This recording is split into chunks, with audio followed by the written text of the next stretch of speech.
The storm came down like judgment. Snow pressed against the windows of Waypoint Diner, turning the world beyond the glass into nothing but white noise and darkness.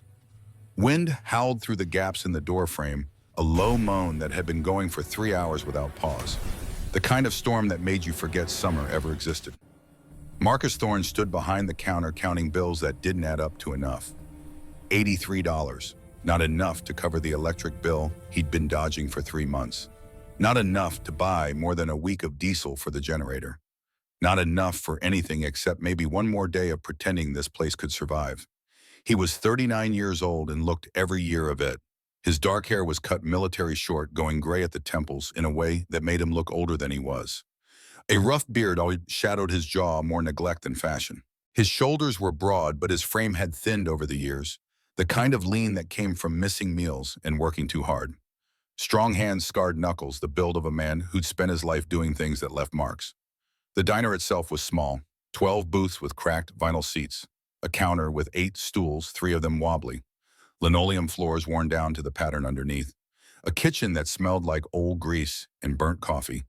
The neon sign outside said Waypoint, but the W had been out for 2 months and Marcus didn't have the money to fix it. This place sat 65 miles from the nearest town, perched on a stretch of Wyoming highway that most people forgot existed. Truckers used to stop here back when the interstate was under construction. Now they took the faster route, and Marcus was left serving maybe 10 customers a day. 15 if he was lucky. He wasn't lucky. The wind rattled the windows again. Marcus folded the bills and tucked them into his shirt pocket. He'd close up soon, maybe earlier than usual. Nobody was coming out in this weather. Nobody sane anyway. Near the corner booth, stretched out on the floor with his head on his paws, lay Ghost. Ghost was a German shepherd, 6 years old, with a coat of black and tan that still held its shine, despite everything they'd been through. His ears stood alert even in rest, one of them marked by a ragged notch from an old injury. His eyes were amber sharp and intelligent, the kind of eyes that saw more than most people realized. A long scar ran down his right side, 4 inches of puckered skin, where shrapnel had torn through muscle during his 3rd tour in Afghanistan. He was a certified K9, a military working dog with 3 deployments and 2 years of bomb detection work. Countless hours in conditions that would have broken lesser animals. He'd saved lives probably more than Marcus could count. And when an improvised explosive device went off too close during a patrol in Kandahar in 2014, Ghost had taken the hit. Lost 40% of his hearing in his right ear. Got sent home with an honorable discharge and a limp that showed up on cold days. Marcus had picked him up from the military working dog retirement program in 2018. Both of them damaged. Both of them trying to figure out what came next. Ghost lifted his head, now ears swiveling toward the door. Not a threat response, just awareness. He'd heard something Marcus couldn't. Marcus paused, dish towel in hand, listening. Nothing but wind. Ghost's ears flicked again. His body tensed slightly, muscles coiling beneath fur. Still no growl, no warning, just attention. Then Marcus heard it. Faint, desperate, knocking. Not the casual tap of a customer. Not the polite knock of someone seeking shelter. This was frantic, hammering. The sound of someone who needed help and needed it now. Marcus moved fast. He crossed the diner in 4 strides, unlocked the deadbolt, and pulled the door open against the wind. A woman fell through the doorway. She collapsed onto her hands and knees, gasping her breath, coming in ragged clouds of steam. Snow clung to her hair, her shoulders, her back. Her jacket was soaked through, dark with water, and something else. Blood. Marcus grabbed her under the arms and hauled her inside, kicking the door shut behind them. The wind fought him, but he got it closed, turned the lock, and half-carried the woman to the nearest booth. She was young, early 20s maybe, thin pale with reddish-brown hair plastered to her face. Her eyes were wide, unfocused pupils blown from shock or cold or fear. A gash ran across her left temple, blood still flowing sluggishly down the side of her face. Her jacket was cheap synthetic, the kind that didn't hold up in real weather. Underneath, she wore jeans and a flannel shirt, both soaked through. Marcus grabbed a stack of clean towels from behind the counter and pressed one against the wound on her head. She flinched but didn't pull away. "Stay with me," he said, his voice low and steady. "Look at me. Eyes on me." She blinked, trying to focus. Her lips were blue. Her hands shook so badly she couldn't hold them still. Ghost moved closer, his body low, sniffing the air. No growl, no aggression, just careful assessment. After a moment, he sat down beside the booth, eyes on the woman, calm and watchful. Marcus checked her pupils, both responsive, equal size. That was good. Meant the head wound probably wasn't as bad as it looked. He tilted her head to get a better look at the gash.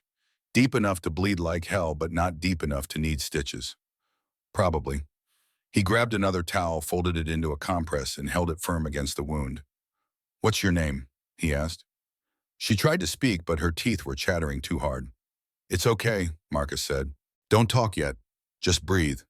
He moved fast, grabbed a thermal blanket from the supply closet and wrapped it around her shoulders, cranked the thermostat on the wall heater up to 80, filled a mug with hot water from the coffee maker, no coffee, just water, and pressed it into her hands. "Hold this. Don't drink it. Just hold it."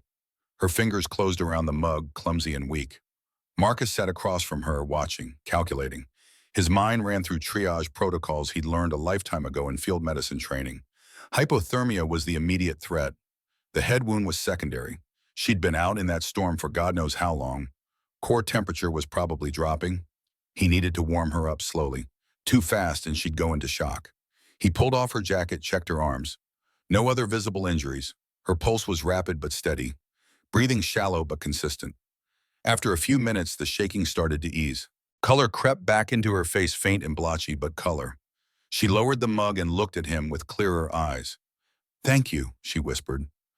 Her voice was hoarse, strained, but there was strength underneath it. Determination. "You got a name?" Marcus asked again. She nodded. "Claire. Claire Bishop." "What happened, Claire?" She closed her eyes, swallowed hard. When she opened them again, there was something haunted in her gaze. Fear, yes, but also resolve. The look of someone who'd seen something terrible and couldn't unsee it. "I found them," she said. Marcus waited. 11 women locked in a warehouse, chained, scared. Her voice cracked. "I've been investigating for 18 months. My sister, Lily, she disappeared. Nobody believed me. The police said she ran away. But she wouldn't. She wouldn't just leave." Her hands clenched around the mug. "I kept looking, found a pattern. 11 other women, all young, all disappeared on the same stretch of highway. All within 4 years. Nobody connected them. Nobody cared." She looked up at Marcus, eyes fierce despite the exhaustion. "I found where they're being kept. I saw them. I have proof." Marcus felt something cold settle in his gut. Not fear, something older than that. Recognition. "Who's holding them?" he asked. Claire's face twisted. Pain, betrayal, something worse. "Sheriff Vincent Cordell," she said. "Fremont County. He's been running this for years, trafficking women, selling them." Her voice dropped to a whisper. "He's my stepfather." Silence. Outside, the wind howled. Inside, the heater hummed. Ghost shifted positions slightly, his eyes never leaving Claire. Marcus didn't move, didn't speak, just processed. A trafficking ring, 11 women, a sheriff running the operation, and the woman sitting across from him was his stepdaughter. This wasn't just trouble. This was the kind of mess that destroyed lives, the kind that got people killed, the kind Marcus had spent 6 years trying to avoid. He'd left the Navy SEALs in 2018, 12 years of service, 4 deployments, more combat than he cared to remember. He'd come home with a bad knee, worse dreams, and a diagnosis of PTSD that he didn't talk about. He'd bought this diner with what little savings he had, thinking it would be quiet, safe, a place where the only thing that mattered was whether the coffee was hot and the eggs were cooked right. He'd been wrong about a lot of things, but he'd been right about one thing, staying out of other people's wars. "You need to call the FBI," Marcus said. "State police, someone with jurisdiction." Claire shook her head. "I tried. I called the tip line 2 days ago. Gave them everything I had, coordinates, photos, names." Her voice hardened. 6 hours later, Cordell showed up at my motel. He knew. Someone in the FBI is feeding him information. She reached into her jacket pocket, fumbled with numb fingers, and pulled out her phone. Turned it over. On the back of the case, barely visible, was a small black disc, a GPS tracker. "I found this an hour ago," Claire said. "He's been tracking me, probably since I started investigating." She looked at Marcus. "I came here because it was the only place on this road, the only place that wasn't a truck stop or a gas station, somewhere I thought he wouldn't expect." Marcus picked up the phone, turned it over. The tracker was professional grade, not something you bought at a hardware store. This was law enforcement equipment. He set the phone down on the table screen side up, met Claire's eyes. "How long ago did you leave your car?" Maybe 20 minutes. I crashed it into a snowbank 2 miles up the road. Walked here. Marcus glanced at the windows. Snow still coming down hard. Visibility maybe 10 feet. But 20 minutes was more than enough time. If Cordell had been tracking her, he knew exactly where she was. Marcus stood up, walked to the window, pressed his hand against the cold glass and looked out into the storm. At first he saw nothing but white. Then through the shifting curtains of snow, he caught movement. Headlights, 3 sets, coming up the access road to the diner. Slow, deliberate. Marcus stepped back from the window. "Stay here," he said. Claire stood up, blanket falling from her shoulders. "What is it?" Marcus didn't answer. He crossed to the back room, opened the old gun safe he kept behind the water heater. Inside was a Remington 870 shotgun, a Glock 19, and a hunting rifle he hadn't fired in 2 years. He pulled out the shotgun, checked the chamber. Loaded. 5 shells. When he came back to the main room, Ghost was standing. Not by Claire. By the door. His body was tense, weight forward, ears pinned back. His eyes locked on the entrance. And then for the first time that night, Ghost growled. It was low, controlled. A warning sound that came from deep in his chest. The sound of a canine who'd been trained to detect threats and neutralize them. The sound of a dog who knew danger when he smelled it. Marcus moved to the window again. The 3 vehicles had stopped in the parking lot. SUVs, black, no markings. Engines running, headlights cutting through the snow like searchlights. Nobody got out. Then a voice crackled over a loudspeaker, distorted by wind and static. "Marcus Thorne, this is Sheriff Vincent Cordell. Send the girl out. This doesn't concern you." The voice was calm, reasonable, the tone of a man used to being obeyed. Marcus glanced at Claire. She'd gone pale, her eyes wide with recognition and fear. "He'll kill me," she whispered. Marcus believed her. He turned to Ghost. The dog's growl had stopped, but his body hadn't relaxed. He stood rigid, every muscle coiled, waiting for a command that hadn't come yet. For 6 years, Marcus had stayed out of trouble, kept his head down, avoided conflict, told himself that the man he'd been in the Navy was someone he'd left behind. But Ghost was looking at him now, amber eyes steady and sure, not asking permission, just waiting to see what Marcus would choose. Marcus thought about the women Claire described, 11 of them, chained, scared, waiting for someone to care enough to help. He thought about the sheriff outside, a man with power and resources and a willingness to kill to protect his operation. He thought about the oath he'd taken when he joined the SEALs, an oath he'd never formally been released from, to support and defend, to bear true faith. Marcus cycled the pump on the shotgun. The sound was loud in the quiet diner, unmistakable. He turned to Claire. "Get behind the counter," he said. "Stay low, don't move unless I tell you to." She opened her mouth to argue, but something in his face stopped her. She nodded and did as she was told. Marcus glanced at Ghost. The dog's ears came forward, alert, ready. "Stay close," Marcus said quietly. Ghost's tail moved once, an acknowledgement. Marcus walked to the door, put his hand on the deadbolt, took a breath. Then he unlocked it and stepped outside into the storm. The cold hit him like a fist. Wind tore at his clothes, snow stinging his face. He could barely see 10 feet in front of him, but he could make out the shapes of the 3 SUVs, engines idling, exhaust rising in white plumes. Marcus stood on the porch of the diner, shotgun held low across his chest, finger outside the trigger guard. Professional, controlled. The driver's side door of the center SUV opened. A man stepped out. He was in his early 50s, tall and broad-shouldered, wearing a sheriff's department jacket and a Stetson hat that somehow hadn't blown off in the wind. His face was weathered, lined with age and experience. He had the look of a man who'd spent his life in authority. Confident, unbothered. Sheriff Vincent Cordell. He walked forward a few steps, stopped about 20 feet from the porch. Close enough to be heard, far enough to stay out of reach. "Marcus Thorne," Cordell said, raising his voice to be heard over the wind. "Former Navy SEAL, 12 years of service, honorable discharge, owner of this fine establishment." He smiled, but it didn't reach his eyes. "You've had a hard time of it, haven't you? 3 months behind on your electric bill. Bank threatening foreclosure. Living day to day." Marcus said nothing. Cordell tilted his head. "I'm not here to cause you trouble, son. I'm here for the girl, Claire Bishop. She's confused, sick. She needs help, medical help. I'm her legal guardian. I just want to take her home." "She doesn't want to go," Marcus said. Cordell's smile faded. "That's not your decision to make." Marcus kept his eyes on the sheriff, but in his peripheral vision he could see movement. The doors of the other two SUVs opening, men getting out. 6 of them, all wearing tactical gear, all armed. Not deputies. These men moved like operators, trained, disciplined. Cordell followed Marcus's gaze. I brought backup, just in case. You understand, this storm makes people do foolish things. Foolish like running a trafficking ring, Marcus said. Cordell's expression didn't change. Careful, son. That's a serious accusation. The kind that could get a man in trouble, especially a man who's already barely holding on. She says you've got 11 women locked up. Says you've been running this operation for years. Cordell shook his head slowly. She's been saying a lot of things, ever since her mother died. Grief does strange things to the mind, makes people see conspiracies where there's only tragedy. He took a step closer. I love that girl like she's my own blood. I don't want to see her hurt. And I don't want to see you get hurt either, Marcus. So I'm asking you, one veteran to another. Step aside. Let me take her home. Nobody has to get hurt tonight. Marcus studied the 6 men flanking Cordell, then back at the sheriff. If nobody has to get hurt, Marcus said, why'd you bring 6 armed men to pick up one confused girl?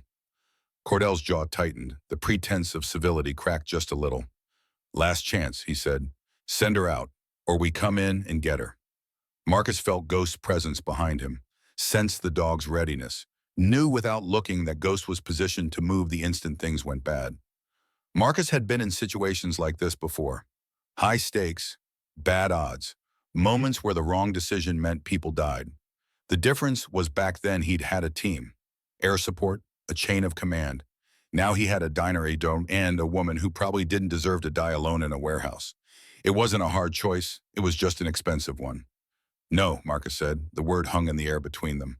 Cordell's face went cold. You're making a mistake. Wouldn't be the first time. Cordell raised his hand, a signal. The 6 men moved forward, spreading out weapons coming up. Marcus stepped back inside the diner and slammed the door. Through the deadbolt. Turned to Claire. Back room, now, through the kitchen. There's a storage closet with a hatch that leads to the basement. Get down there and don't come up until I say. Claire didn't move. What are you going to do? Buy you time. They'll kill you. Marcus met her gaze. His face was calm, the kind of calm that only came from accepting something inevitable. Maybe, he said, but they'll have to work for it. Ghost barked once. Sharp. Urgent. Marcus turned. Through the front window, he could see the men approaching. 2 heading for the front door, 2 circling around the side, 2 more hanging back weapons, raised providing cover. Marcus grabbed Claire's arm and pushed her toward the kitchen. Go. Now. She ran. Marcus moved fast. He killed the lights. Plunged the diner into darkness, except for the faint glow from the heater and the pale wash of headlights through the windows. He upended a table near the door, using it as a barricade. Not enough to stop bullets. Just enough to slow someone down. Ghost stood beside him, body low, muscles coiled. Good boy, Marcus said quietly. Stay close, stay smart. The front door handle rattled, someone testing it. Then silence. 5 seconds. 10. The window exploded inward. Glass shattered across the floor as a flashbang grenade bounced into the room, hissing and spinning. Marcus grabbed Ghost by the collar and dove behind the counter just as the grenade detonated. Light and sound erupted. Blinding. Deafening. The air itself seemed to crack and splinter. But Marcus had been expecting it. Had squeezed his eyes shut and opened his mouth to equalize pressure. The blast still hit him like a hammer, but he stayed conscious, stayed functional. The door burst open. 2 men rushed in, rifles up, moving fast and professional. Tactical entry. Clean. Marcus rose from behind the counter and fired. The shotgun roared. The first man went down, hit in the chest, body armor, absorbing most of the impact, but the force still knocking him back into the second man. Marcus cycled the pump. Fired again. The second man stumbled, tried to bring his rifle up, but Ghost was already moving. The canine launched himself across the room, 80 pounds of muscle and training, and hit the man at chest height. Jaws clamped down on the man's forearm. The rifle clattered to the floor. The man screamed. Marcus was already moving. He grabbed a bottle of cooking oil from the counter and hurled it at the floor near the door. It shattered, spreading slick liquid across the linoleum. The next man through the door slipped, went down hard. Marcus vaulted the counter, brought the butt of the shotgun down on the man's head. The man went limp. 3 down, 3 more outside. And Cordell. Marcus grabbed Ghost by the collar. Come on. They moved through the kitchen past the stoves and prep stations toward the back room. Claire was already down in the basement, the hatch open, her face pale in the dim light. Go, Marcus said. Follow the tunnel. It leads to the old service access about 100 yards south. Get out and run. Don't stop. Don't look back. What about you? I'll catch up. It was a lie. They both knew it. But Claire didn't argue. She nodded once, then disappeared down the hatch. Marcus pulled it closed behind her, moved a heavy shelf over the top. It wouldn't stop anyone who was determined, but it might buy her a few more minutes. Ghost whined softly. Marcus knelt down, put his hand on the dog's head. I know, boy, I know. But she needs a chance, and we're the only ones who can give it to her. Ghost's amber eyes met his, steady, trusting. Marcus stood, cycled the shotgun, 2 shells left. He could hear voices outside, shouting, Cordell barking orders.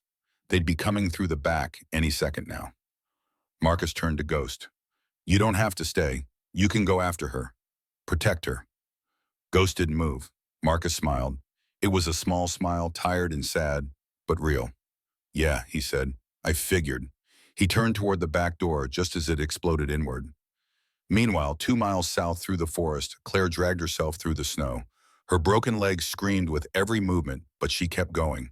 The tunnel had let her out, but now she was exposed. Behind her, she heard engines, voices. Cordell's men were spreading out, searching. She pulled out the phone she'd taken from the unconscious deputy, tried to send the evidence to someone, anyone, but the screen showed no signal. Ghost appeared beside her, silent as smoke.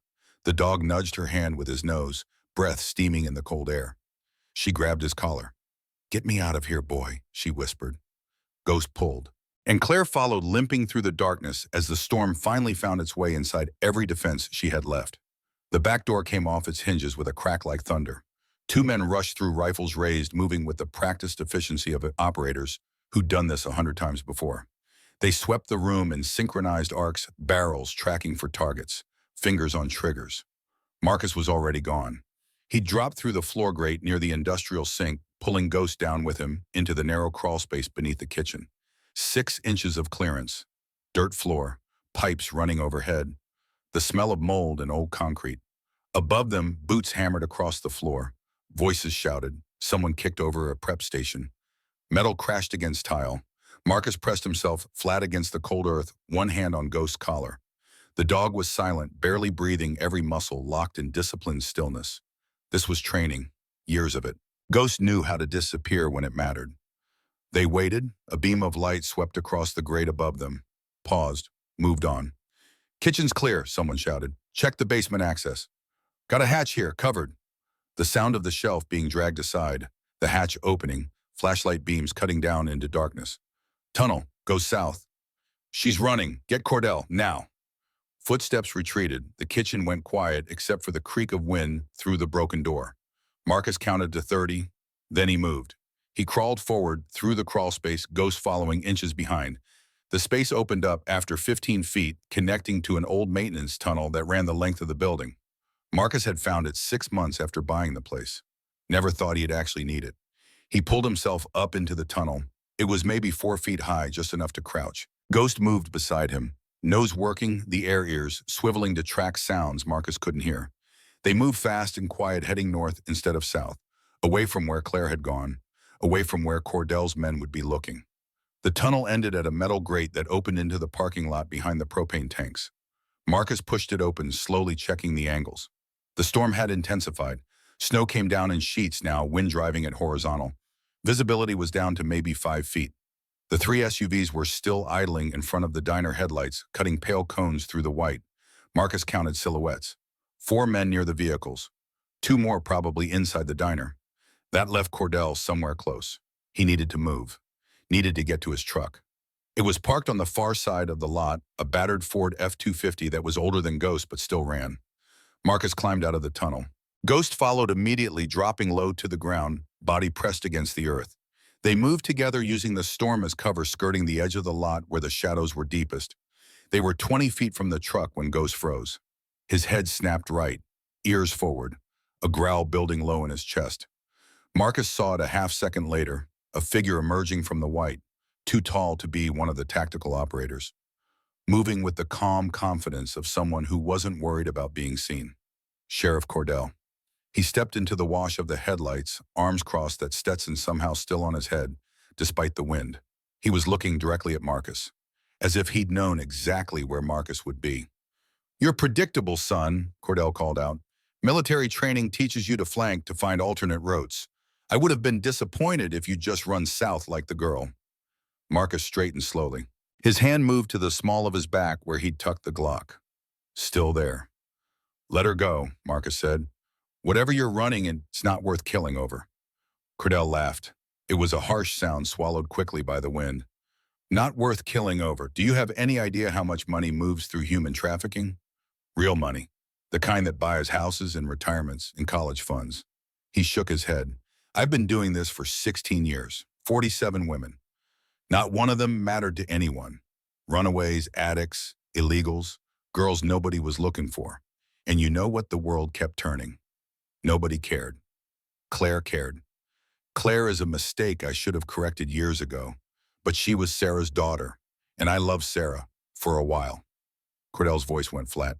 "Then Sarah got curious too, started asking questions, started finding answers." Marcus felt something cold settle in his chest. "You killed her." "I protected my operation. Just like I'm protecting it now." Cordell raised his hand. The four men near the SUVs moved forward, rifles coming up. Marcus pulled the Glock, knew immediately it wasn't enough. Four men with rifles against one man with a handgun. Bad odds, worse position. Ghost's growl deepened, his body coiled ready to launch. "Don't," Marcus said quietly. "Not yet." The men were 15 feet away now. 10. Marcus did the math. He could maybe take one. Ghost could take another. But that left two with clear shots. And Cordell still standing there watching like this was theater. Then Ghost's ears flicked. A sound Marcus couldn't hear. The dog's head turned south, toward the tunnel exit where Claire should have been running. And Ghost barked. 3 times. Sharp. Urgent. Not a warning. A signal. Marcus understood immediately. Claire hadn't run. She'd circled back. And Ghost had heard her, which meant Cordell's men were about to hear her too. Marcus made a choice. He fired the Glock into the air. 3 shots. Loud enough to echo even through the storm. Loud enough to draw every eye to him. "Run!" he shouted into the wind. Then he turned and sprinted. Not toward his truck. Toward the tree line 50 yards east. Ghost was already moving, a black and tan shadow cutting through the white.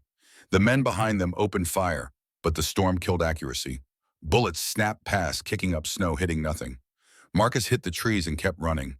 Branches tore at his face and hands. His boots slipped on hidden ice.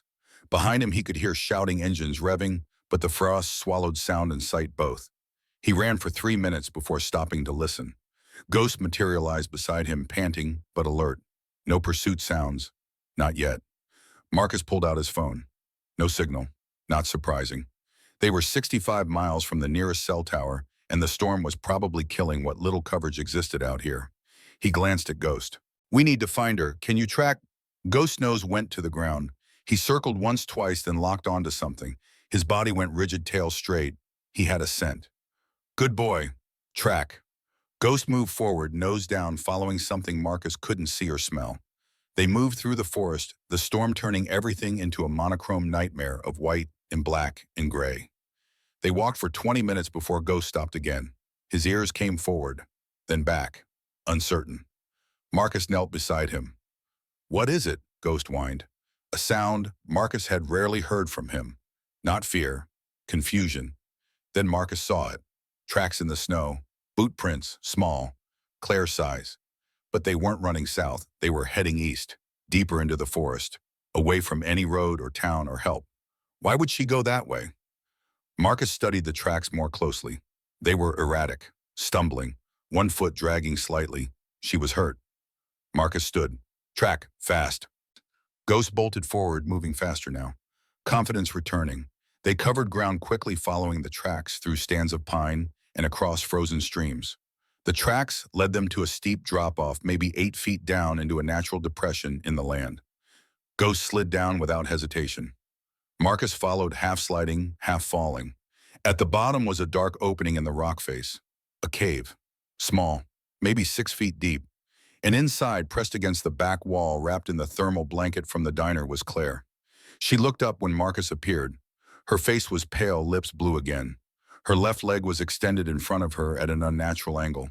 Even in the dim light, Marcus could see the blood soaking through her jeans. I fell, she whispered. I was running and I fell and I heard something snap and Marcus was already moving. He dropped to his knees beside her, hands moving with practiced efficiency. He pulled out the small first aid kit he kept in his jacket. Always carried it. Old habit. Let me see. Claire bit her lip and nodded. Marcus cut away the jean fabric around her left leg. What he saw made his jaw tighten. Open fracture. The tibia had snapped and the broken end had punched through the skin. Blood was flowing steadily, but not spurting. No arterial damage. That was good. But the bone was exposed and the surrounding tissue was already starting to swell. This was bad. Ghost pressed close to Claire's other side, his body warm against hers. She reached out with a shaking hand and buried her fingers in his fur. Marcus worked fast. He cleaned the wound as best he could with antiseptic wipes. Not enough. Not nearly enough. But it was what he had. He pulled out 2 straight branches he'd grabbed on the way down and positioned them on either side of her leg. This is going to hurt, he said. Claire nodded. She took Ghost's collar with both hands holding tight. Marcus splinted the leg. Claire's scream was muffled by clenched teeth, but it still echoed in the small space. Ghost whined and pressed harder against her, offering what comfort he could. When it was done, Marcus wrapped the splint with gauze and duct tape from the kit. Not perfect, not even close, but it would hold. For now. He checked her pulse. Fast, but steady. Her skin was cold, too cold. Hypothermia was setting in again. Ghost seemed to sense it. Without any command, the dog positioned himself fully against Claire's body, pressing his chest and belly against her side. His body temperature was naturally higher than a human's. 108 degrees, enough to make a difference. Claire's shaking began to slow, just a little. The warmth was helping. Marcus sat back, studied her leg, then the cave entrance where snow continued to fall. They couldn't stay here. Claire needed a hospital, real medical care, antibiotics, surgery probably, but they also couldn't move. Not yet. Not until he knew where Cordell's men were.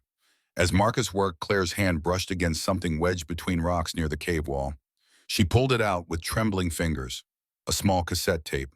Old. Weathered. But the label was still readable in faint pen. Sarah, last message, 2020. Claire's hand shook as she turned it over. This is my mother's handwriting. Marcus looked at the tape, then at the cave walls. This place had been used before, long before Lily. We need to hear it, Claire said. Not now, we need to move. Please, her voice cracked. I need to know. Marcus pulled out his phone. No signal, but the voice recorder app worked offline. He placed the cassette against the phone's speaker, hoping the ambient sound would capture something. Static crackled. Then a voice. Female. Terrified. Vincent, please don't hurt the girls. I'll keep quiet. Just let them go. I won't tell anyone about the money, about the trafficking. Just please. A man's voice, cold, familiar. You know I can't do that, Sarah. You've seen too much. A gunshot. Then silence. The recording ended. Claire's face went white. Tears streamed down her cheeks. That was Cordell. He killed my mother. Her voice was barely a whisper. All these years he told me it was a car accident, that she died instantly, that she didn't suffer. Marcus reached out, put his hand on her shoulder. I'm sorry. Claire's grief hardened into something else. Determination, rage burning through the pain. We end this. Tonight, no matter what it takes, Marcus nodded. He understood that kind of resolve. Had felt it himself in Kandahar when his team died. Why did you come back? Marcus asked quietly, needing to understand her choice. Claire's eyes found his. Even through the pain and cold, they were fierce. I heard shooting. I thought... She swallowed. I thought they'd killed you. So you came back to get killed too. I came back because you saved my life, because someone needed to even the odds. She reached into her jacket with a trembling hand and pulled out something small and black. A phone, not hers. I took this from one of the men you knocked out before I left. Marcus took the phone. It was locked, but the screen showed notifications. Text messages, radio calls, GPS coordinates. They're coordinating, Claire said. All of them. There's more than just the men at your diner. There's a whole network, and they're all looking for me. Marcus scrolled through the notifications. She was right. He saw at least 8 different numbers sending messages, different locations, different code names, and then he saw something else. A message that had come in 10 minutes ago.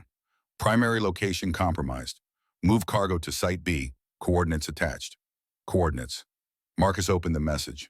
A GPS link. He clicked it. The map loaded slowly, fighting for signal through the storm. When it finally appeared, Marcus felt his stomach drop. The coordinates pointed to a location 40 miles northwest, deep in the national forest. A cabin. Isolated. Perfect for hiding something. Or someone. That's where they're keeping them, Claire breathed. She'd been reading over his shoulder. The 11 women. That's the warehouse I found. That's where they are. Marcus studied the coordinates again, then at Claire's broken leg, then at Ghost, who was watching him with those steady amber eyes. The smart play was obvious. Hunker down in this cave until the storm passed. Wait for daylight. Try to get Claire to a hospital. Call the FBI from a location with actual cell service. Let the professionals handle it. But professionals would take time. Hours, maybe days. And in that time, Cordell would move those women, would disappear them, would kill them if he had to. 47 women over 16 years, Cordell had said. Nobody cared about them, but Marcus cared, had cared since the moment Claire fell through his door, bleeding and desperate. We need to go, Marcus said. Claire stared at him. Go where? That cabin. We need to get to those women before Cordell moves them. I can barely walk. I know. You can't carry me 40 miles. I won't have to. Marcus pulled up the map again, studied it. There's a Forest Service road about 2 miles from here, runs close to the cabin. If I can get to it, flag down a vehicle. In this storm, nobody's driving Forest Service roads. Cordell's men are. Marcus showed her the phone. More messages, more coordination. They're moving personnel, which means they're driving. Which means there's a chance. Claire looked at him like he'd lost his mind. This is insane. Yeah, Marcus stood, held out his hand. But it's the only play we've got. Claire stared at his hand, then at Ghost. The dog's tail thumped once against the cave floor. She took Marcus's hand. Getting her out of the cave and through 2 miles of forest was brutal. Marcus fashioned a crude crutch from a branch, and Claire hobbled along using it and his shoulder for support. Ghost ranged ahead and behind, watching for threats, his body a constant presence. The pain must have been excruciating, but Claire didn't complain, just gritted her teeth and kept moving. One step, then another, then another. The storm was starting to ease. The wind had dropped and the snow was falling in thick, heavy flakes instead of horizontal sheets. Visibility improved to maybe 20 feet. That was both good and bad. They could see farther, but so could anyone looking for them. It took 90 minutes to cover 2 miles. By the time they reached the Forest Service road, Claire was gray-faced and shaking. Marcus eased her down behind a fallen log where she'd be hidden from view. Ghost lay beside her, pressed close, warming her again. Marcus knelt down. I'm going to position myself up the road. When I see headlights, I'm going to force a stop. Get in the vehicle. You stay here until I come back for you. What if it's Cordell's men?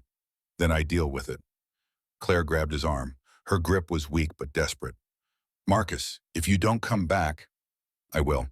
But if you don't, she pulled something from her jacket, the phone she'd taken. This has everything, messages, coordinates, names. If I don't make it, if neither of us do, this phone gets to the FBI, promise me. Marcus took the phone, tucked it into his jacket. I promise, Orcho. He started to stand, but Claire didn't let go. Why are you doing this? She asked. You don't know, Mike. You don't owe me anything. You could have just sent me back out into the storm, saved yourself all this trouble. Marcus looked at Ghost. The dog was watching him, waiting. 6 years ago, I left the Navy, Marcus said quietly. Told myself I was done, that I'd paid my dues, that someone else could fight the wars. He met Claire's eyes. But Ghost here, he never left. Not really. He still sees the fight, still knows when someone needs help, and he's been waiting for me to remember. He pulled his arm free gently. Stay low, stay quiet. I'll be back. Marcus moved to the edge of the road, found a position behind a boulder that gave him good cover and a clear view of approaching vehicles. He pulled out the Glock, counted rounds, 13 left in the magazine plus the spare. 26 rounds total. Hopefully enough. He waited. 5 minutes. 10. The cold was seeping through his jacket, now settling into his bones. His shoulder where the bullet had grazed him throbbed steadily. He ignored it. Then he heard it. An engine, low and powerful, coming from the north. Headlights appeared through the trees. A vehicle moving slowly, carefully on the snow-covered road. Marcus stepped out into the middle of the road, raised the Glock, aimed at the windshield. The vehicle stopped. It was a Jeep Wrangler, dark green, mud-splattered, a vehicle that belonged on these roads. The driver's side window rolled down. A woman leaned out, mid-40s, short dark hair, hard eyes that took in Marcus and the gun without flinching. "You're either very brave or very stupid," she said. Her voice carried the flat authority of someone used to being obeyed. Marcus kept the gun up. "Who are you?" "FBI Special Agent Diane Reeves, Denver Field Office." She held up a badge. Even from 10 feet away, Marcus could see it was real. "And you're Marcus Thorne, former SEAL, current person of interest in a very confusing situation." Marcus didn't lower the gun. "How'd you find me?" "I didn't. I was heading to your diner when I picked up radio chatter about a manhunt in progress. Sheriff Cordell's department. Multiple units, talking about a fugitive and an interfering civilian." She tilted her head. "That would be you." "Cordell's dirty." "I know. I've been investigating him for 3 years. Can't prove it. Can't get anyone to talk. But I know." She looked at the gun. "You planning to shoot me, or can we have a conversation?" Marcus lowered the weapon slowly. "Claire Bishop is injured. Broken leg, hypothermia. She's 200 yards south. She needs medical attention." "Claire Bishop, journalist, sister of Lily Bishop, missing person." Reeves nodded. "I know about her too. She's been calling my office for 18 months, leaving messages, sending emails.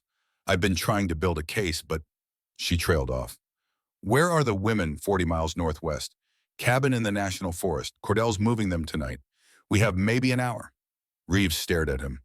"You have proof." Marcus pulled out the phone, showed her the messages, the coordinates, the communication logs. Reeves took the phone, scrolled through it. Her expression went from skeptical to focused to cold. "Son of a bitch," she said quietly. "This is it. This is everything I've needed." She looked up. "How'd you get this?" "Does it matter?" "Not really." She pocketed the phone. "Get in. We're getting Claire, and then we're calling in every asset I have." Marcus hesitated. "You go alone to that cabin. Cordell will know you're coming. He's got people everywhere." "What do you suggest?" Marcus looked back toward where Claire was hidden. Then at the forest. Then at Reeves. "You get Claire to safety. Call it in. Get backup moving. I go to the cabin, scout it, pin down their numbers and positions. By the time your people arrive, you'll know exactly what you're walking into." Reeves studied him. "You're talking about going into a hostile situation alone, against an unknown number of armed men, in a blizzard." "Not alone." Marcus whistled once. Sharp. Ghost appeared from the trees, materializing like smoke. He moved to Marcus's side and sat. Alert. Ready. Reeves looked at the dog, then at Marcus. "That's a military working dog." "Was. He's retired." "He doesn't look retired." "He's not." Marcus met her eyes. "Can you get Claire to safety?" Reeves was quiet for a long moment. Then she nodded. "Yeah, I can do that." "Then I'm going to that cabin, with or without your approval." "I can't officially sanction this." "I'm not asking you to." Reeves pulled out a radio, handed it to him. "Channel 7. Encrypted. If you get into trouble, call. I'll have people moving as fast as I can." Marcus took the radio. "How long until backup arrives?" 90 minutes, maybe less if I can get air support." "Cordell will have moved them by then." "I know." Reeves held his gaze. "Don't get yourself killed, Thorne. I need you alive to testify." Marcus nodded once. Then he turned and started walking north, into the forest, into the storm, into whatever waited at those coordinates. Ghost walked beside him, close enough to touch, far enough to maneuver. They had 40 miles to cover, maybe 60 minutes to do it in. The math didn't work, but Marcus had never been good at math anyway. He'd been good at other things, harder things, and tonight he was going to remember exactly how good. The Forest Service road curved northwest through stands of pine, so thick they blocked out what little moonlight filtered through the storm clouds.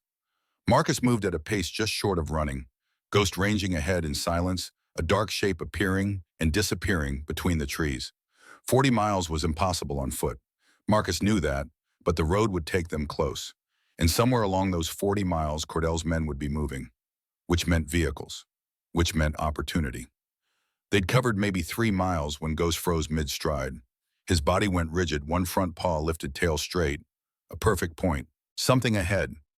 Marcus dropped low, moved forward carefully until he could see what Ghost had detected. Headlights. 2 sets, coming up the road from the south, moving fast despite the conditions. Marcus pulled Ghost into cover behind a cluster of boulders. They waited. The vehicles passed within 20 feet. Two SUVs, black, windows tinted, moving with purpose, heading toward the cabin coordinates. Marcus waited until the taillights disappeared around a bend, then stepped back onto the road. He started running, not trying to catch them, just trying to close the distance enough to matter. Ghost kept pace easily, his breathing steady, his movement economical. Years of joint operations had taught them both how to cover ground without burning out. They ran for 15 minutes before Marcus's lungs started to burn. His shoulder throbbed where the bullet had grazed him. His legs felt heavy, but he kept moving because stopping meant those women stayed in chains. Ghost slowed first, not from exhaustion, from caution. His ears came forward and he veered off the road into the trees. Marcus followed. 50 yards into the forest through a gap in the pines, Marcus saw it. The cabin. It wasn't small, 2 stories, log construction that had probably been built decades ago as a hunting lodge. Lights glowed in several windows. 4 vehicles were parked in a clearing out front. The 2 SUVs that had passed them plus 2 more. Smoke rose from a chimney gray against the black sky. From the outside, it looked almost peaceful, a refuge from the storm. Marcus knew better. He pulled out his phone. No signal still. The radio Reeves had given him was line of sight only. He was too far from civilization to reach anyone. He was on his own. Marcus circled the cabin, staying in the trees, counting windows and exits. 2 doors visible, front and back. Both probably guarded, windows on both floors. Some boarded up, others covered with heavy curtains. He counted silhouettes moving inside. At least 6 distinct shapes, probably more. Bad odds, but not impossible odds. He'd faced worse in Kandahar, Mosul, places where the odds were never good and you moved anyway because the mission required it. Ghost pressed close to his leg. The dog was watching the cabin with the same intensity Marcus felt. Not aggression, assessment. Ghost had been trained to evaluate threats and wait for commands. He would wait as long as Marcus needed. Marcus studied the perimeter. The back door was partially obscured by a woodshed. Less light coverage, more shadows. That was his entry point. He pulled out the Glock, checked the magazine. 1 in the chamber, 13 total. He had 1 spare magazine, 26 rounds against at least 6 armed men. The math still didn't work. Marcus turned to Ghost.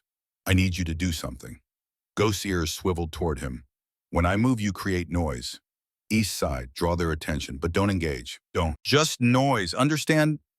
Ghost's tail moved once. An acknowledgement. Marcus scratched behind the dog's ears. Stay safe, old man. I need you around. He moved toward the cabin using the trees for cover until he reached the edge of the clearing. Then he went low and fast, crossing open ground to the woodshed in 10 seconds. Behind him, he heard Ghost bark. 3 times, sharp and aggressive. The sound carried across the clearing. Inside the cabin, voices rose. Someone shouted. A door opened on the east side and flashlight beams cut through the darkness, searching for the source of the noise. Marcus used the distraction. He moved to the back door, tested the handle. Locked. He pulled out his knife and worked the blade into the gap between door and frame. Old lock, cheap construction. It gave after 15 seconds of pressure. The door opened silently. Marcus slipped inside. He was in a mudroom, coats hanging on hooks, boots lined up against the wall. A smell of wet wood and gun oil. Voices came from deeper in the cabin. Men talking, the clink of bottles, a radio crackling with static. Marcus moved forward, Glock up sweeping corners. The mudroom led to a kitchen. Empty. Dishes in the sink. Coffee pot still warm. He crossed to the doorway and looked into the main room. 5 men sat around a table playing cards. All armed, pistols on their hips, rifles leaning against the wall nearby. They were dressed in tactical gear, but relaxed, confident. Men who believed they were safe. One of them was talking into a radio. East perimeter secure, probably just an animal. Yeah, we're good here. Another man laughed. Cordell's paranoid. Nobody's coming for these girls. Nobody even knows they exist. Bishop knows. Bishop's dead by now, or close to it. Cordell doesn't leave loose ends. Marcus's jaw tightened. He scanned the room, looked for stairs, found them on the far side. Leading down, basement. That's where they'd be keeping the women. Underground, where screams wouldn't carry. He needed to get down there. But 5 men with guns sat between him and those stairs. Ghost barked again outside, closer this time, more aggressive. One of the men stood. I'm gonna check that out. Leave it. It's bothering me. The man grabbed his rifle and headed for the door. 4 men left in the room. Marcus waited until the man disappeared outside. Then he moved. He came around the corner, fast Glock already aimed, put 2 rounds into the first man before anyone could react. Center mass. The man went down without a sound. The others scrambled, reaching for weapons, shouting, chaos. Marcus fired twice more. Another man dropped. The remaining 2 got their pistols up and returned fire. Bullets chewed into the door frame next to Marcus's head. He dove behind the kitchen counter as the room erupted in gunfire. Wood splintered, glass shattered. Marcus stayed low, counting rounds, waiting for the pause that always came when men panicked and burned through magazines. It came after 8 seconds. Marcus rose and fired, caught 1 man in the shoulder. The man spun and went down. The last man was already running for the stairs. Marcus fired again, but the man disappeared into the basement. Outside, a door slammed. The 5th man coming back in. Marcus moved fast. He crossed the main room, stepped over bodies, and hit the basement stairs just as the 5th man entered behind him. Gunfire followed Marcus down the stairs. Bullets sparked off concrete walls. Marcus took the stairs 3 at a time, hit the bottom, and rolled left into darkness. The basement was large, unfinished. Support pillars every 10 feet. A single bulb hanging from the ceiling cast weak yellow light that created more shadows than illumination. And against the far wall, chained to metal rings bolted into concrete, were 11 women. They ranged in age from maybe 18 to 25, all thin, all terrified. Some were crying, others had gone silent, eyes empty, broken by whatever they'd endured. Their clothes were dirty, their hair matted, but they were alive. Marcus didn't have time to process it. The man who'd fled down here was behind a pillar pistol out waiting. FBI, Marcus shouted. Not true, but sometimes a lie bought seconds. Put the weapon down. The man fired instead. 3 quick shots that forced Marcus behind cover. Above them, boots hammered across the floor. More men coming, the 5th man from upstairs. Maybe others Marcus hadn't counted. He was running out of time. Ghost appeared at the top of the stairs. No barking now, just movement. The dog launched himself down the stairs in 3 bounds and hit the floor to run. The man behind the pillar swung his pistol toward the dog. Marcus fired first. 2 rounds, both hit. The man dropped. Ghost with me. The dog crossed to Marcus's position. Blood stained his muzzle, not his own. Marcus moved to the women. They shrank back, terrified. One of them, blonde, maybe 20, tried to speak, but her voice was too hoarse. I'm here to help, Marcus said. He kept his voice calm, steady. I'm going to get you out. He looked at the chains, heavy gauge steel, padlocked. He didn't have keys and didn't have time to pick locks. He looked around the basement, spotted a toolbox near the water heater. He ran to it, found a crowbar, and returned to the women. Hold still. He wedged the crowbar behind the metal ring anchoring the first woman's chain, put his weight into it. The concrete was old, crumbling. The ring gave with a crack. 1 free. Footsteps on the stairs. Voices shouting. Marcus worked faster. Broke the 2nd ring. The 3rd. The women were helping now, pulling on chains using their combined weight. 4 free. 5. 6. A man appeared at the bottom of the stairs. Marcus shot him without hesitation. The man fell backward. 7 free. 8. More men on the stairs, multiple targets. Marcus emptied the Glock's magazine, dropped it, slammed in the spare. 13 rounds left. Not enough. 9 free. 10. Ghost was at the base of the stairs, now blocking access. Teeth bared. A growl that promised violence. The men on the stairs hesitated. Nobody wanted to be the first one past a trained canine. Marcus broke the last ring. 11 women free. Oh, he shouted. That way. He pointed to the far end of the basement where he had spotted a window near the ceiling. Small, maybe 3 feet wide, but big enough. The women ran, stumbling, weak, but running. Marcus grabbed the toolbox and hurled it at the window. Glass exploded outward. Cold air rushed in. Doss, go. All of you run into the trees and don't stop. The first woman reached the window. Marcus boosted her up. She squeezed through and dropped into the snow outside. Then the next, then the next. Behind them, the men on the stairs were trying to push past Ghost. The dog held position, snapping at hands and arms, forcing them back. But Ghost couldn't hold forever. Marcus got the 8th woman through the window when he heard the shot. Ghost yelped, a sound Marcus had never heard from him before. High, pained. Marcus spun. Ghost was down, blood spreading across his right side. Still alive, still conscious. but hurt. The man who'd shot him was coming down the stairs, rifle up, professional, calm. Marcus raised the Glock and fired. The man ducked back. 3 rounds left in the magazine. Marcus ran to Ghost. The dog tried to stand, but his back leg wouldn't hold weight. The bullet had gone through his flank. Not immediately fatal, but serious. "I've got you," Marcus said. He scooped Ghost up. 80 pounds of dog, suddenly feeling like twice that. "Stay with me." He carried Ghost toward the window. The last 3 women were climbing through. Marcus handed Ghost up to them. "Take him, keep him warm. I'm right behind you." The women took the dog gently and pulled him through. Marcus turned back to the stairs. 4 men were descending now. Rifles aimed, nowhere left to run. Marcus had 2 rounds left. Not enough to stop 4 men. He was about to make his last stand when he heard it. The sound of rotors, distant but growing closer. Helicopters. And then from the main floor above, the crash of doors being kicked in. Shouting. Federal commands. "FBI, drop your weapons." The men on the stairs froze, looked at each other, made the calculation. 2 of them dropped their rifles, raised their hands.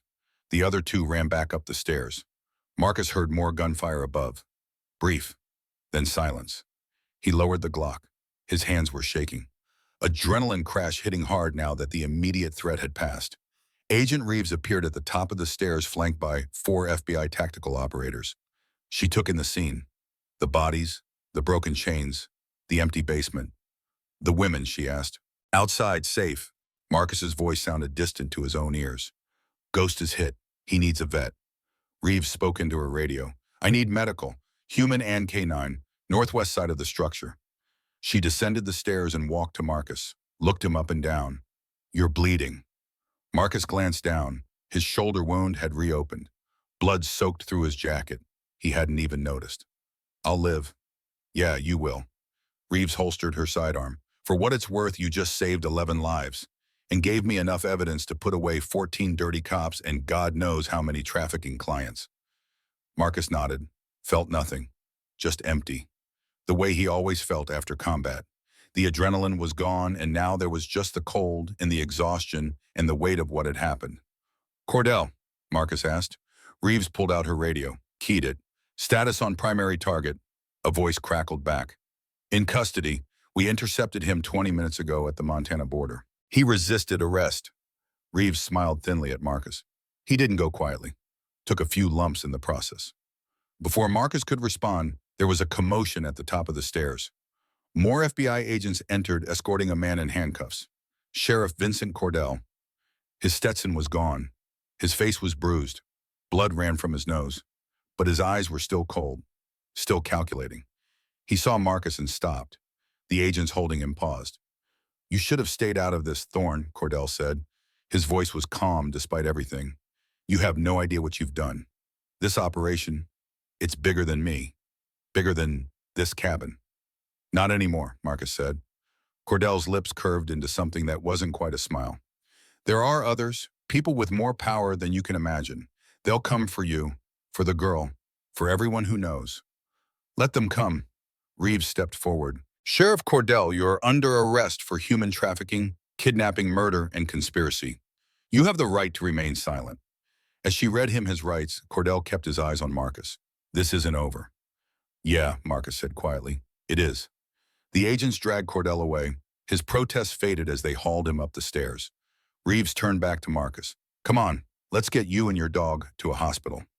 Marcus let her guide him up the stairs, through the main room where bodies lay covered with tarps, through the front door into the cold night air where FBI vehicles had turned the clearing into a wash of red and blue lights. EMTs were waiting outside. They'd set up a triage area near one of the SUVs. The 11 women were there, wrapped in emergency blankets, being checked over by paramedics. And in the center, lying on a stretcher, was Ghost. Marcus moved to him immediately. The dog's eyes were half closed but aware. His tail moved weakly when he saw Marcus. An air evac helicopter sat in the clearing, rotors still spinning. They were loading Ghost onto a stretcher to transport him. Inside the helicopter, an emergency veterinarian worked with focused intensity. Dr. Isabel Grant had treated hundreds of combat canines. She knew what she was looking at. Entry wound right flank, exit wound left side.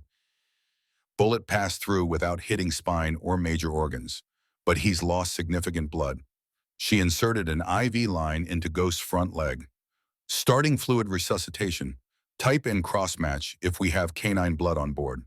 The flight medic handed her a blood bag. DEA 1.1 positive. Compatible. Good. Start transfusion. I need to debride and pack the wound before we can close. Marcus watched every movement. His hand rested on Ghost's head. The dog's breathing was shallow, rapid. His eyes were half closed but still aware. Stay with me, Ghost, Marcus whispered. That's an order. Ghost's tail twitched.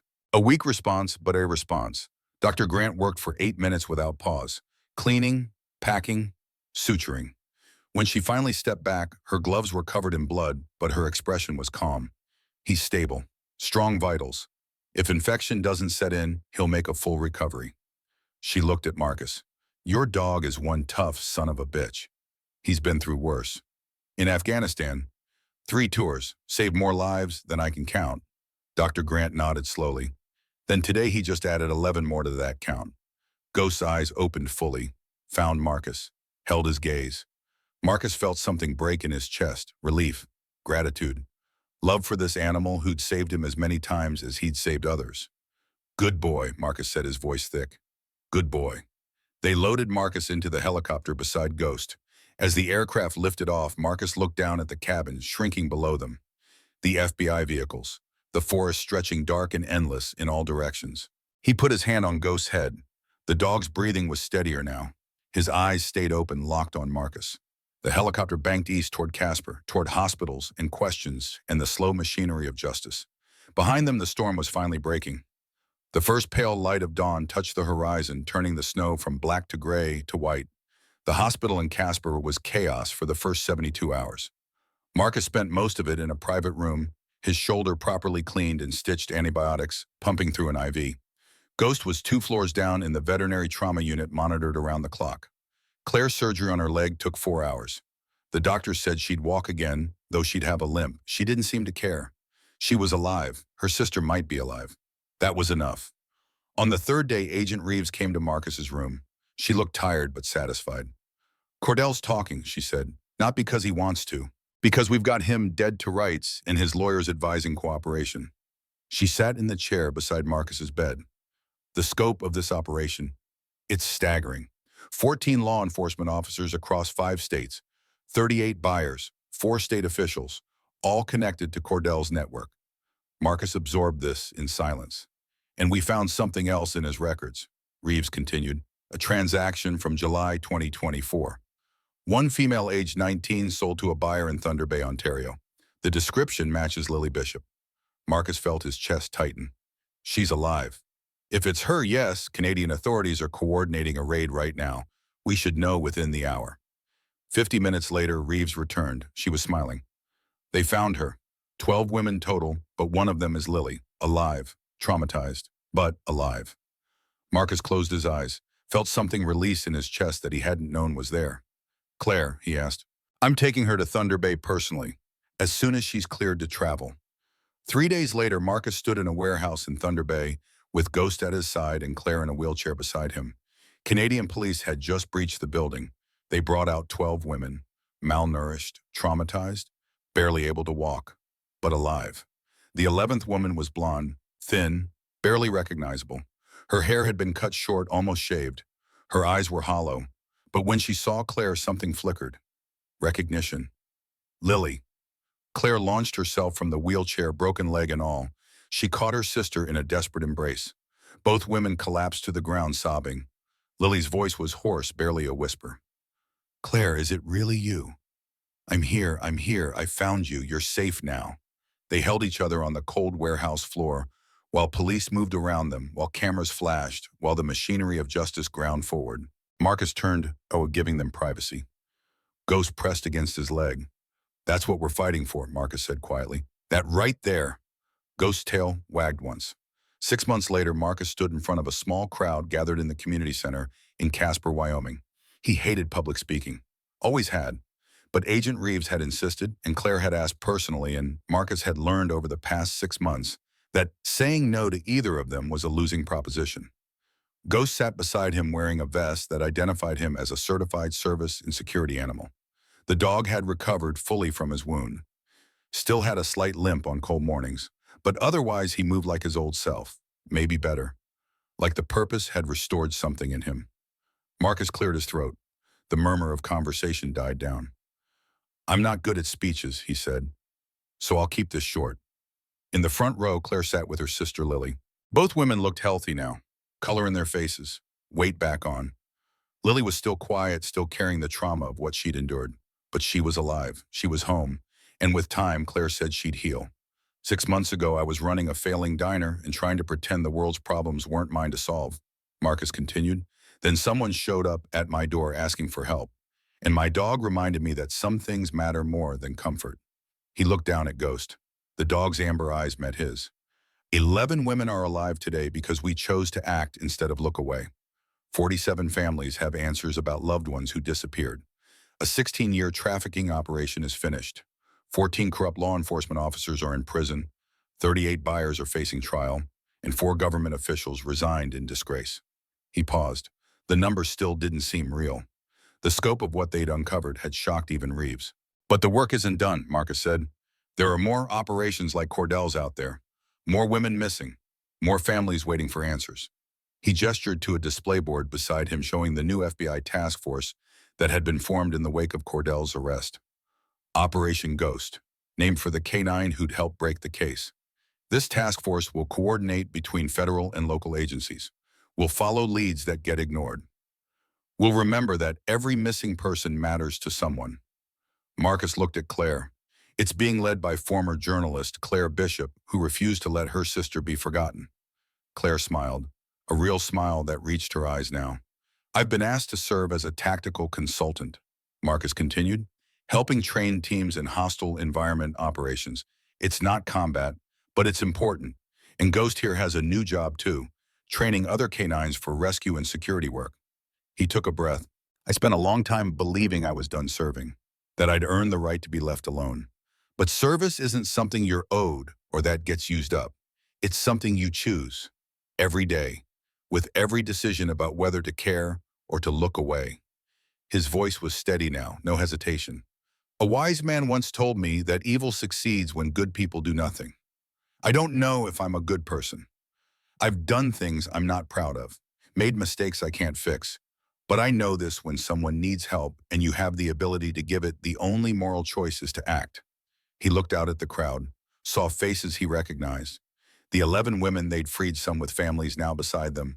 FBI agents who'd worked the case. Local police who'd helped clean up the corruption in their departments. And in the back, barely visible, Agent Reeves watching with approval. So that's what we're doing, acting, every day. Ghost and I and everyone in this room who decided that looking away wasn't an option. He stepped back from the microphone. The applause was polite at first, then genuine. People stood. Marcus felt uncomfortable with the attention, but he endured it because this wasn't about him. It was about the work, the mission, the women who'd survived. After the ceremony, as people filtered out, Claire approached with Lily beside her and, "Thank you," Claire said, "for everything." Marcus shook his head. "You're the one who wouldn't stop looking.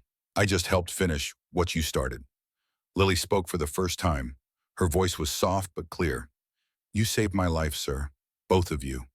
She knelt down and Ghost moved to her, immediately pressing his head against her hand.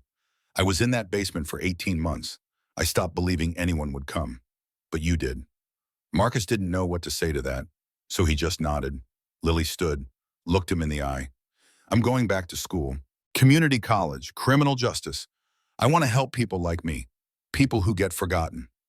"You'll be good at it," Marcus said. After they left, Reeves walked over. "Good speech, almost human." "Don't push it," she smiled. "The task force is getting funding for 3 more teams. We'll be operational in 5 states by next year. There's a lot of ground to cover." "I know. Montana has a situation developing. 7 women missing. Pattern matches Cordell's operation. Could be a copycat, could be a partner we didn't catch." She looked at him. "We could use your eyes on it." Marcus thought about his diner. He'd sold it 2 months ago, used the money to pay off his debts, and put a down payment on a small house with a yard where Ghost could run. The house was empty most days, just a place to sleep between missions. He glanced at Ghost. The dog was watching him, waiting. "When do we leave?" Marcus asked. "Tomorrow, 6 a.m. Marcus nodded. "We'll be ready." That night, Marcus sat on the porch of his new house with Ghost stretched out beside him. The sky was clear for the first time in weeks, stars visible, no storm on the horizon. He thought about the path that had brought him here, the choices, the losses, the moments where he could have turned away and didn't. He thought about Kandahar, about the men he'd lost there, Rodriguez, Williams, Jackson, 8 names total, 8 faces that visited him in dreams. For years, he'd wondered if their sacrifice meant anything, if his survival was just random chance in a universe that didn't care. But tonight, sitting in the quiet darkness with Ghost, beside him, Marcus understood something he hadn't before. They died so others could live. That was the equation. That was the only equation that mattered. And now Marcus was living so others could live too, continuing the chain, honoring the sacrifice by making new ones. Ghost shifted position, laying his head on Marcus's thigh. The weight was comforting, grounding. Think they'd be proud, Marcus asked quietly. Rodriguez and the others. Ghost's tail thumped against the porch boards. Marcus smiled. Yeah, me too. Inside, his phone buzzed. He looked at it, a text from Claire. Just got a call. Woman in Montana reached out, says she has information about the missing women, says she's scared, sending you her contact info. Be careful. Marcus looked at the message, then at Ghost. The dog was already standing, sensing the shift in Marcus's energy. Looks like Montana's moving up, Marcus said. He went inside, packed a bag, loaded the truck. Ghost jumped into the passenger seat without being asked, settling in with the practiced ease of a partner who knew the drill. Marcus started the engine, pulled out of the driveway. The road ahead was dark, but the headlights cut through it, showing the way forward. Behind them, the house disappeared into the night. Ahead, Montana waited. And somewhere in that state, 7 women were hoping someone still cared enough to look. As they drove, Marcus's mind drifted back to Kandahar one more time, to the faces of men who didn't come home, to the firefight that had taken them, to the guilt he'd carried for surviving when they hadn't. For years, he'd wondered if their sacrifice meant anything, if his survival was just random chance. But tonight, driving toward another mission with Ghost beside him, Marcus finally understood. They died so he could live, not just survive, but live with purpose, live for something bigger than himself. And now Marcus was honoring that gift, not by hiding from the world, but by engaging with it, by choosing to care when caring was hard, by standing up when others sat down. Ghost shifted in the passenger seat, laying his head on Marcus's thigh. The weight was comforting, grounding, a reminder that he wasn't alone in this, had never been alone. Think they'd be proud, Marcus asked quietly, speaking to the ghosts of men long gone. Rodriguez and the others. Ghost's tail thumped against the seat. Marcus smiled. Yeah, me too. The road stretched ahead into darkness. Behind them, Casper disappeared. Ahead, Montana waited with its own pain and fear, and women who needed someone to remember they mattered. Marcus pressed the gas pedal down, picked up speed. The mission continued. It would always continue, because that's what soldiers did. They kept fighting, kept believing, kept choosing to care when the world made it easier not to, ready for whatever came next.